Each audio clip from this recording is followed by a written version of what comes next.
জয় শ্রীকৃষ্ণ, রাধে রাধে, জয় মা লক্ষ্মী। নমস্কার বন্ধুরা, অমৃত কথা চ্যানেলের নতুন একটি পর্বে আপনাদের স্বাগত জানাই। আশা করছি আপনারা সকলে ভগবানের কৃপায় ভালো আছেন এবং সুস্থ আছেন।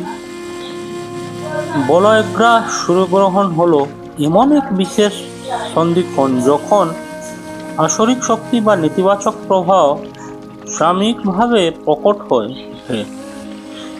এই কারণে আমাদের প্রাচীন ঋষিগণ গ্রহণের সময় জীবনযাত্রার সংযম ও শুদ্ধতা বজায় রাখার বিশেষ কিছু বিধিবিধান দিয়ে গেছেন।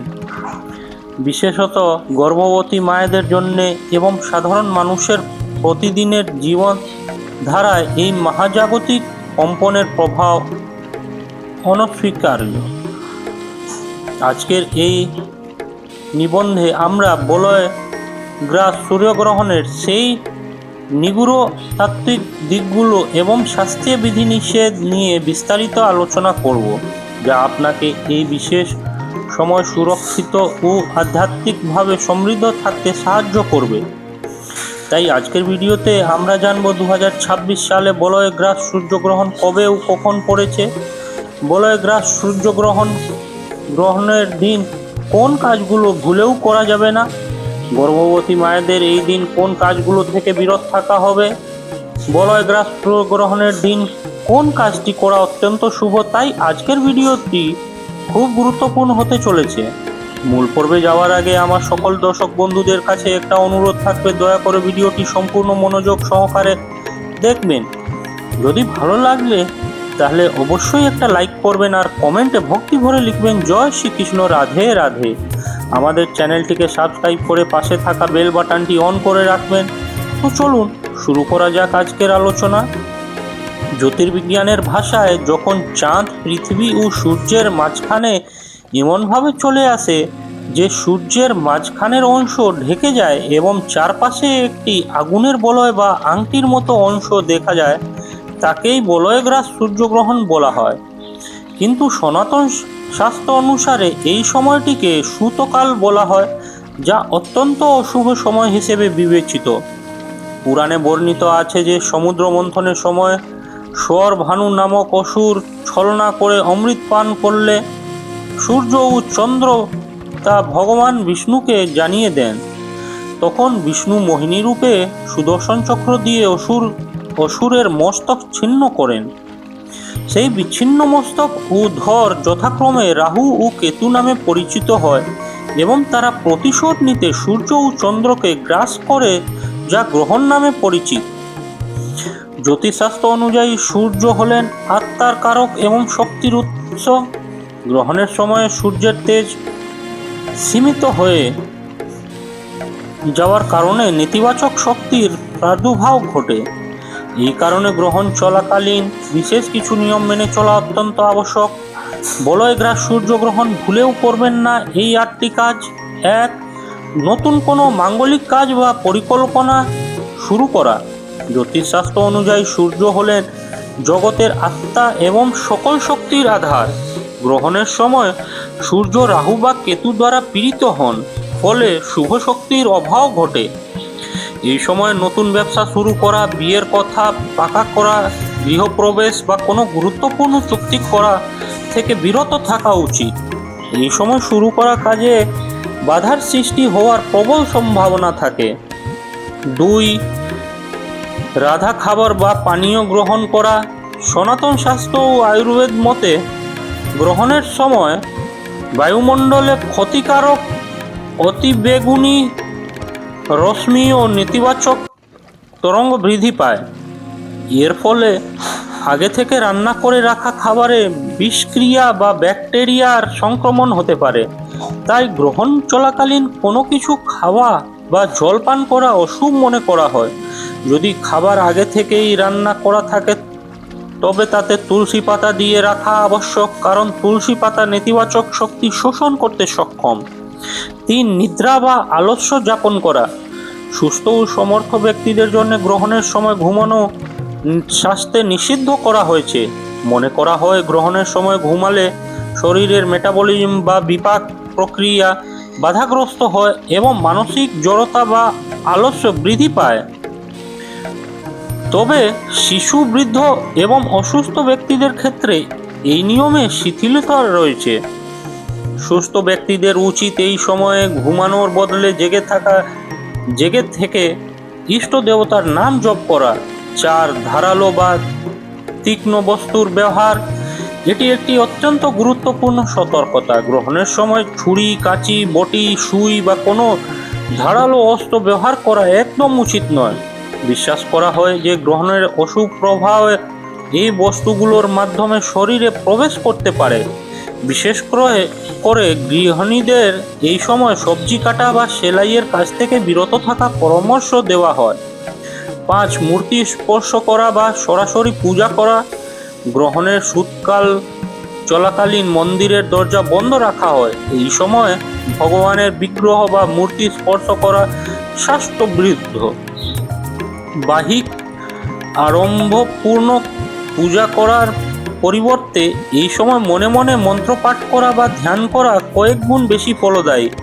গ্রহণ শেষ হওয়ার পর দেবতাকে স্নান করিয়ে শুদ্ধ করার নিয়ম রয়েছে।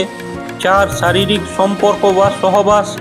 জ্যোতিষ ও ধর্মশাস্ত্রে সূর্যগ্রহণের সময় ব্রহ্মচর্য পালন করাকে অত্যন্ত গুরুত্ব দেওয়া হয়েছে। এই সময় নেতিবাচক শক্তির প্রাবল্য থাকায় শারীরিক মিলন সম্পর্কে মাধুর্য নষ্ট করতে পারে।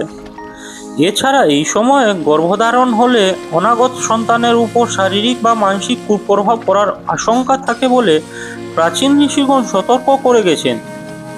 7. অশৌচ অবস্থায় শৌচাগার ব্যবহার ও অপরিচ্ছন্নতা।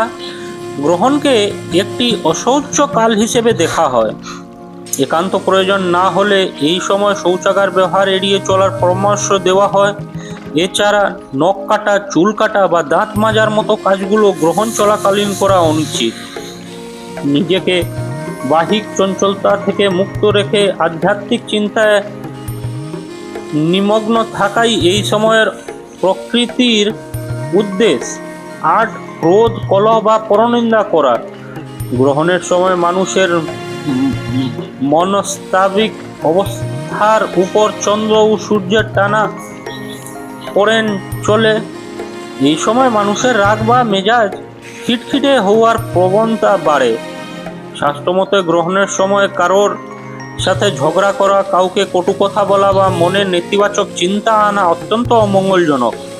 এই সময়টি ক্ষমা ও ধৈর্য অনুশীলনের জন্য সবচেয়ে উপযুক্ত। বলয়গ্রাস সূর্যগ্রহণের সময় গর্ভবতী মায়েদের করণীয়। গর্ভবতী মায়েদের জন্য সূর্যগ্রহণ একটি বিশেষ সংবেদনশীল সময়। শাস্ত্রীয় মতে গর্ভস্থ সন্তান বাইরের শক্তির প্রতি অত্যন্ত সংবেদনশীল থাকে। তাই মায়েদের উচিত এই সময় কিছু বিশেষ নিয়ম পালন করা। প্রথমত, গ্রহণের পুরো সময়টা গর্ভবতী মায়েদের শান্ত থাকা উচিত। এই সময়ে ভগবানের নাম জপ করা বা আধ্যাত্মিক গ্রন্থ পাঠ করা গর্ভবতী শিশুর মানসিক বিকাশে ইতিবাচক প্রভাব ফেলে। জ্যোতিষীদের মতে মা যদি শান্তচিত্তে ওম নমো ভগবতে বাসুদেবায় বা সন্তান গোপাল মন্ত্র জপ করেন তবে গ্রহণের নেতিবাচক প্রভাব শিশুকে স্পর্শ করতে পারে না। দ্বিতীয়, গ্রহণের সময় বাইরে বেরোনো একদম উচিত নয়।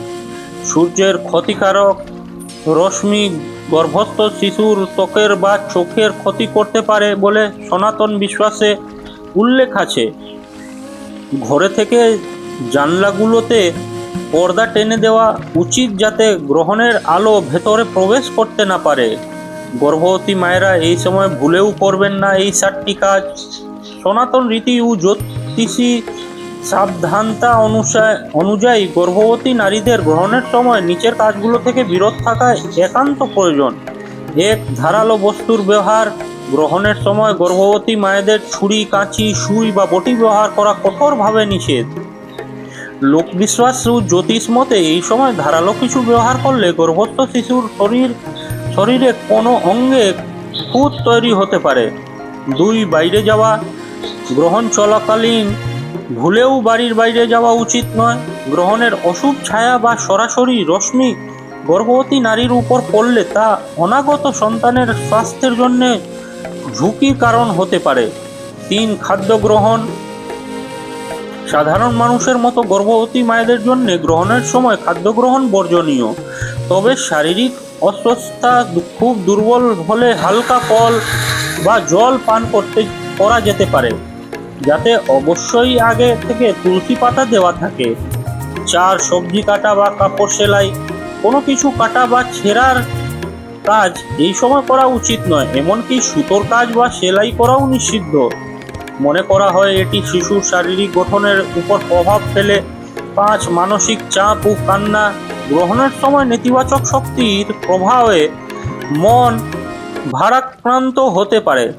গর্ভবতী মায়েদের এই সময় কাঁদা বা অত্যাধিক দুশ্চিন্তা করা উচিত নয়, কারণ এতে শিশুর মানসিক প্রশান্তি বিঘ্নিত হয়। সোজা হয়ে না বসা, গ্রহণের সময় গর্ভবতী মায়েদের পুজো হয়ে বসা বা শোয়া অনুচিত। সাধারণত উপদেশ দেওয়া হয় যে তারা যেন সোজা হয়ে বসেন বা টান টান হয়ে শুয়ে থাকেন এবং পেটটি কাপড়ের আড়ালে রাখেন। গৃহস্থালী পরিশ্রম, গ্রহণের সময় ভারী কাজ বা ঘর মোছা, কাপড় কাচার মতো কঠোর পরিশ্রম কাজ করা উচিত নয়। এটি শরীরে ক্লান্তি আনে, যা গ্রহণের নেতিবাচক প্রভাবকে ত্বরান্বিত করতে পারে। সনাতন ধর্ম এবং বৈদিক জ্যোতিষশাস্ত্র অনুযায়ী সূর্যগ্রহণ চলাকালীন এমন অনেক নিয়ম পালনের বিধান রয়েছে, তেমনি গ্রহণ শেষ হওয়ার পর অশুভ প্রভাব বা শূতকাল থেকে মুক্তি পেতে নির্দিষ্ট কিছু কাজ করা অত্যন্ত জরুরি। শাস্ত্রমতে গ্রহণ পরবর্তী শুদ্ধিকরণ জীবনের বাধা বিপত্তি দূর করে এবং সুখ শান্তি বৃদ্ধি করে।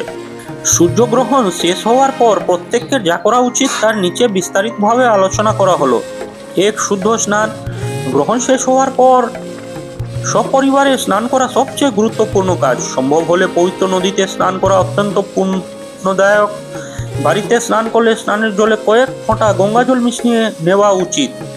শাস্ত্রে বলা হয়েছে গ্রহণের সময় শরীর অপবিত্র হয়ে যায়, তাই স্নান না করে কোনো কিছু স্পর্শ করা বা রান্না করা অনুচিত।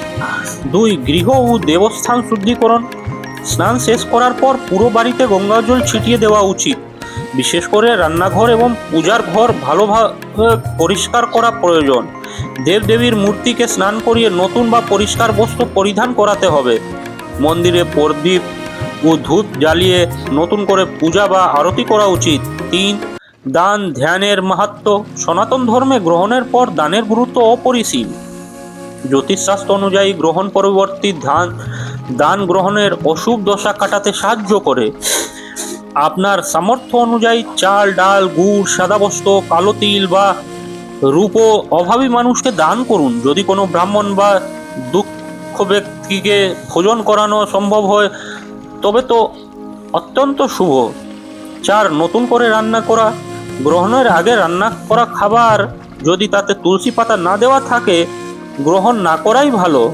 স্বাস্থ্যমতে গ্রহণের অশুভ বিকিরণ খাবারে নেতিবাচক প্রভাব ফেলে, তাই গ্রহণ শেষ হওয়ার পর ঘর বাড়ি পরিষ্কার করে নতুন করে রান্না করা খাবার গ্রহণ করা উচিত। আগের জল ফেলে দিয়ে নতুন জল ব্যবহার করা সে। মন্ত্র জপ ও আরতি, গ্রহণ পরবর্তী সময়ে শান্তি পাঠ বা মন্ত্র জপ করা মনের নেতিবাচকতা দূর করে। ওম নমঃ শিবায় বা গায়ত্রী মন্ত্র পাঠ করা যেতে পারে। গ্রহণ শেষে ভগবানের আরতি করলে গৃহে নেতিবাচক শক্তি দূর হয় এবং ইতিবাচক শক্তি সঞ্চার হয়। তুলসী গাছ এবং বাড়ির গাছপালার যত্ন, গ্রহণ শেষ হওয়ার পর বাড়ির তুলসী গাছ এবং অন্যান্য গাছে গঙ্গা জল মেশানো পরিষ্কার জল ছিটিয়ে দেওয়া উচিত। তুলসী দেবীর কাছে প্রদীপ জ্বালিয়ে ক্ষমা প্রার্থনা করা হয় যাতে গ্রহণের কোনো অশুভ প্রভাব পরিবারের উপর না পড়ে। গর্ভবতী মায়েদের জন্য বিশেষ স্নান, গর্ভবতী মায়েরা গ্রহণ শেষ হওয়ার পর অবশ্যই স্নান করবেন এবং ভগবানকে স্মরণ করবেন। স্নান শেষে তারা যদি কোনো সাদা বস্তু যেমন দুধ বা চাল দান করেন তবে তা গর্ভস্থ সন্তানের স্বাস্থ্যের জন্য অত্যন্ত ভালো বলে মনে করা হয়। পূর্বপুরুষদের স্মরণ, গ্রহণের পর তর্পণ করা বা পূর্বপুরুষদের নামে দান করা অত্যন্ত ফলপ্রসূ। এতে পিতৃপুরুষরা তৃপ্ত হন এবং পরিবারের উপর আশীর্বাদ বজায় থাকে। গোলকগ্রাস সূর্যগ্রহণ নিয়ে আমরা অনেক গুরুত্বপূর্ণ নিয়ম ও রাশিফল আলোচনা করেছি, তবে একটি বিশেষ আধ্যাত্মিক ও তাত্ত্বিক দিক এখনও বাকি রয়ে গেছে, যা আমাদের জীবন দর্শনের সঙ্গে ওতপ্রোতভাবে জড়িত। সেটি হলো সূর্যগ্রহণের সময় ও শীতকালে মন্ত্রশক্তির প্রভাব এবং সিদ্ধি লাভের বিশেষ মাহাত্ম্য। সাধারণ মানুষের কাছে গ্রহণ একটি বর্জনীয় সময় হলেও সাধক এবং আধ্যাত্মিক পিপাসুদের কাছে এটি একটি স্বর্ণযুগ। সনাতন তন্ত্র ও শাস্ত্রমতে গ্রহণের সময়টি হলো এক মহাসন্ধিক্ষণ। নিচে এই অন্যান্য বিষয়টি বিস্তারিতভাবে আলোচনা করা হলো। গ্রহণের সময় মন্ত্রজপ কোনো 1000 গুণ বেশি শক্তিশালী। সনাতন শাস্ত্র অনুযায়ী গ্রহণের সময় মহাজাগতিক শক্তি অত্যন্ত অস্থির থাকে। এই অস্থিরতার মাঝখানে কোনো ব্যক্তি স্থির হয়ে মন্ত্র জপ করেন, তখন সেই মন্ত্রের স্পন্দন ব্রহ্মাণ্ডের শক্তির সঙ্গে দ্রুত একীভূত হয়। শাস্ত্রে বলা হয়েছে, সামান্য সময়ে একবার মন্ত্র জপ করলে যে ফল পাওয়া যায়, গ্রহণকালে সেই মন্ত্র একবার জপ করলে 1,00,000 গুণ বেশি ফল লাভ হয়। এই কারণেই বহু সাধক গ্রহণের সময়কে সিদ্ধিকাল হিসেবে বেছে নেন। আপনি যদি কোনো বিশেষ মন্ত্র সিদ্ধ করতে চান বা মানসিক শান্তি পেতে চান, তবে বলগ্রাস সূর্যগ্রহণের এই সময়টি আপনার জন্য শ্রেষ্ঠ সুযোগ। বিভিন্ন মনোবাসনা পূরণে বিশেষ মন্ত্রের শক্তি। গ্রহণের সময় আপনার জীবনের সমস্যা অনুযায়ী কিছু বিশেষ মন্ত্র পাঠ করা যেতে পারে। রোগ মুক্তির জন্য, যদি দীর্ঘস্থায়ী কোনো শারীরিক সমস্যা থেকে থাকে, তবে গ্রহণের পুরো সময়টা মহামৃত্যুঞ্জয় মন্ত্র জপ করা উচিত। এই মন্ত্রের কম্পন শরীরের কোষগুলোকে পুনর্জীবিত করতে সাহায্য করে। আর্থিক বাধার জন্যে, যাদের ব্যবসা মন্দা বা ঋণের বোঝা রয়েছে, তারা শ্রী সূক্ত বা লক্ষ্মী মন্ত্র পাঠ করতে পারেন। গ্রহণের নেতিবাচক প্রভাব কাটলে ধনাগম্যের পথ প্রস্তুত হয়। মানসিক প্রশান্তির জন্য অস্থির মন শান্ত করে এবং নেতিবাচক চিন্তা দূর করতে গায়ত্রী মন্ত্র অদ্বিতীয়। এটি বুদ্ধিকে দীপ্ত করে এবং রাহুর অন্ধকার থেকে আলোর পথে নিয়ে যায়। শত্রু বিনাশ ও সুরক্ষার জন্যে, যদি জীবনে গুপ্ত শত্রু ভয় থাকে এবং তবে বগলামুখী মন্ত্র বা হনুমান চালিসা পাঠ করা অত্যন্ত কার্যকর। গ্রহণের সময় মন্ত্র জপের বিশেষ নিয়মাবলী। শাস্ত্র অনুসারে গ্রহণের সময় জপ করার একটি নির্দিষ্ট পদ্ধতি রয়েছে, যা মেনে চললে পূর্ণ ফল পাওয়া যায়। এক, আসন নির্বাচন। গ্রহণের সময় মেঝোতে সরাসরি না বসে কুশ বা পশ্মের আসনে বসা উচিত। এটি শরীরের শক্তিকে মাটিতে মিলিয়ে যেতে বাধা দেয়। মানসিক জপ।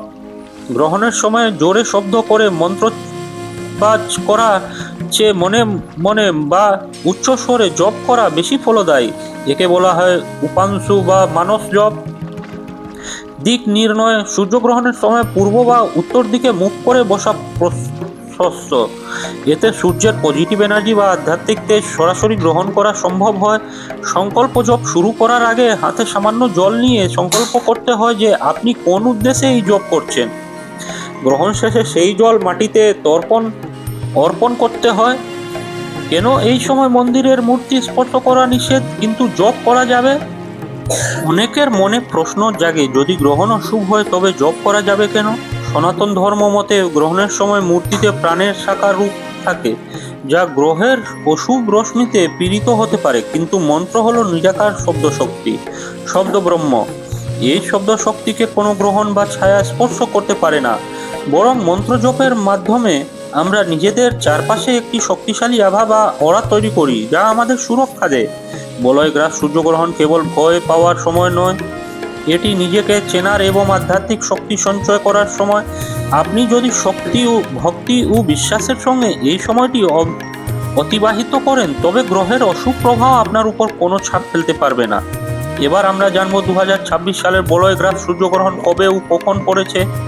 আগামী 17 ফেব্রুয়ারি মঙ্গলবার বলয়গ্রাস সূর্যগ্রহণ। গ্রহণ শুরু হচ্ছে বিকেল 3:37 এবং সমাপ্ত হচ্ছে 7:58। যদিও ভারতবর্ষ থেকে এই গ্রহণ দেখা যাবে না, বলয়গ্রাস দেখা যাবে কেবলমাত্র অ্যান্টার্কটিকা থেকে। আংশিক গ্রহণ দেখা যাবে আর্জেন্টিনা এবং চিলির দক্ষিণ দিক থেকে। দক্ষিণ আফ্রিকা, মাদাগাস্কার এবং মোজাম্বিকের আকাশেও এই গ্রহণ দৃশ্যমান হবে। বলয়গ্রাস সূর্যগ্রহণ প্রাকৃতিক নিয়মের এক অনন্য নিদর্শন হলেও আমাদের প্রাচীন ঋষিগণ যে নিয়মগুলো দিয়ে গেছেন, তা আমাদের আধ্যাত্মিক ও শারীরিক সুরক্ষার জন্যেই। বিশ্বাস ও শ্রদ্ধার সঙ্গে এই নিয়মগুলো পালন করলে জীবনের উপর গ্রহণের কুপ্রভাব এড়ানো সম্ভব হয়। প্রিয় বন্ধুরা, ভিডিওটি দেখে যদি ভালো লেগে থাকে এবং উপকৃত হয়ে থাকেন, তাহলে অবশ্যই একটি লাইক করবেন।